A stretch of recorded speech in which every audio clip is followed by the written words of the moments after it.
Imagine a crisis over Taiwan, simmering for decades, finally boiling over.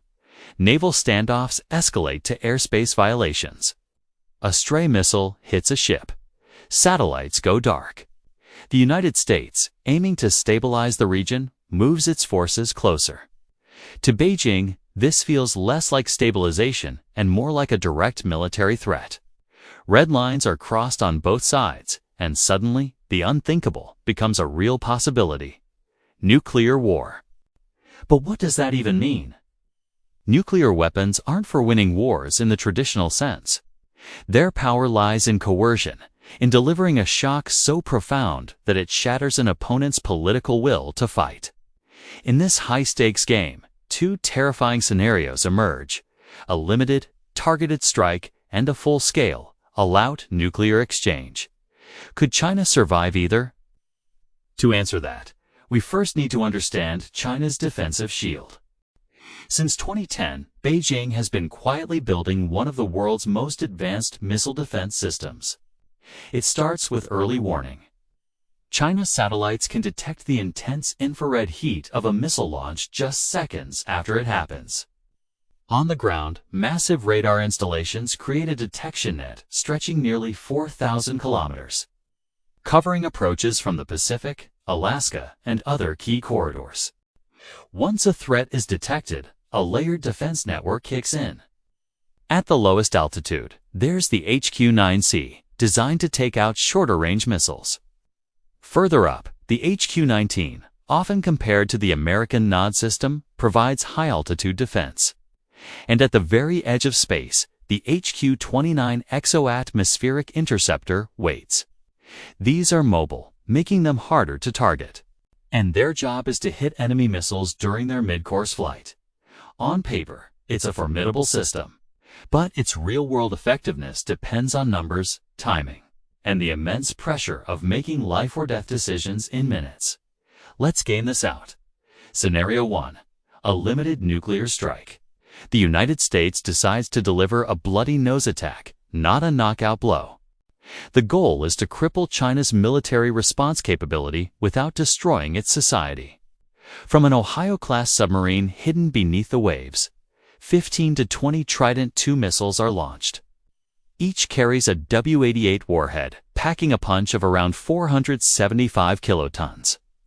The targets are purely military: command bunkers, DF-41 intercontinental ballistic missile silos, and strategic submarine bases. The moment those missiles launch, China's early warning systems scream an alert. The clock is ticking. The leadership has roughly 20 to 25 minutes to react. In this scenario, they unleash their defenses. About 40 HQ-29 interceptors are launched, firing 2 for every incoming warhead. Let's assume an optimistic interception rate of 85%.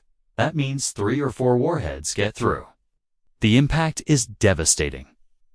4 of China's ballistic missile submarines are vaporized in their port. 10 to 15 land-based ICBMs are destroyed in their silos. The human cost is high, with 25,000 to 40,000 fatalities, mostly military personnel. But here's the crucial part. 2 of China's ballistic missile submarines were already at sea, hidden and safe. China's second strike capability, the very foundation of nuclear deterrence, remains intact. China is severely wounded, but it survives as a nuclear power capable of striking back. Now for Scenario 2, full-scale nuclear war. This is the ultimate nightmare. Instead of a limited strike, the U.S. launches a massive assault. Between 250 and 300 warheads are unleashed from submarines, land-based silos, and strategic bombers. They come in waves, specifically timed to overwhelm and saturate China's defenses.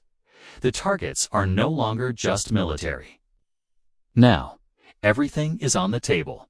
All nuclear forces, military bases, ports, power plants, industrial centers, and the major population hubs that are the lifeblood of the nation. China's defense network, so effective in the first scenario, simply collapses under the sheer weight of the attack. Sensors are blinded, command systems are fried, and interceptors are exhausted. Maybe 10 to 20% of the incoming warheads are stopped. That means over 200 nuclear detonations find their targets on Chinese soil. The consequences are beyond catastrophic. They are apocalyptic. Beijing, Shanghai, the Guangzhou-Shenzhen corridor are annihilated. In Beijing alone, 18 to 20 million people die almost instantly. In Shanghai, over 20 million. Across the country, the immediate death toll reaches 110 to 130 million people within the first 24 hours.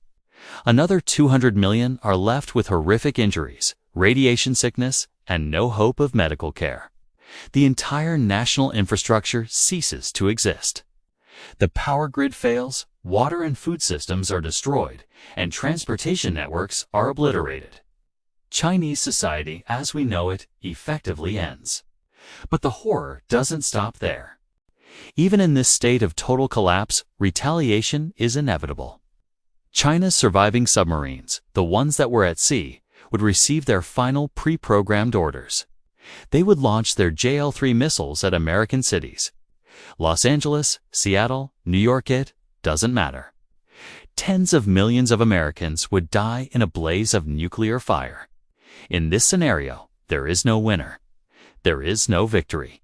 There is only mutual, absolute destruction. And the fallout would go global.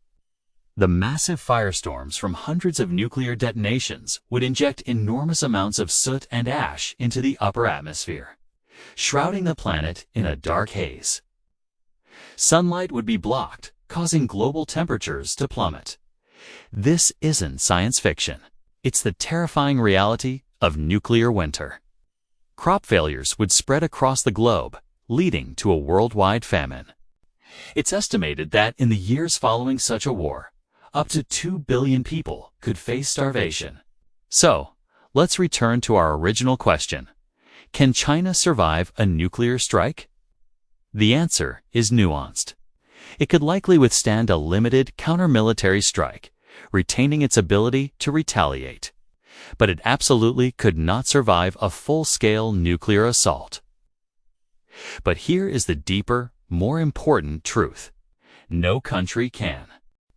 Not the United States, not Russia, not China. In the face of a loud nuclear war, there are no survivors, only victims on a planetary scale. Missile defense systems, no matter how advanced, can reduce damage, but they cannot prevent catastrophe. In our nuclear world, the only real protection we have is deterrence, the shared understanding that the price of such a conflict is the end of civilization itself. Thank you for watching. If you found this analysis thought-provoking, please like this video and subscribe for more deep dives into the critical issues shaping our world.